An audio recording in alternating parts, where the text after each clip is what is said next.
ঢাকা ও ঢাকার আশেপাশের এলাকার বাতাসের মান মানুষের শ্বাস নেয়ার জন্য ঝুঁকিপূর্ণ অবস্থায় পৌঁছে যাওয়ায় সংবেদনশীল ব্যক্তিদের অতি প্রয়োজন ছাড়া বাইরে না যেতে পরামর্শ দিয়েছে পরিবেশ মন্ত্রণালয়।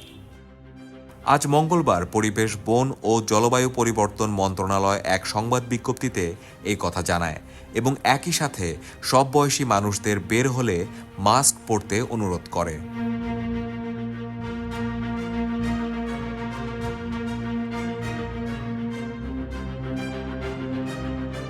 ঢাকা ও আশেপাশের এলাকার বায়ু অস্বাস্থ্যকর থেকে ঝুঁকিপূর্ণ অবস্থায় পৌঁছে গেছে বায়ুমানের সূচক AQI অনুযায়ী।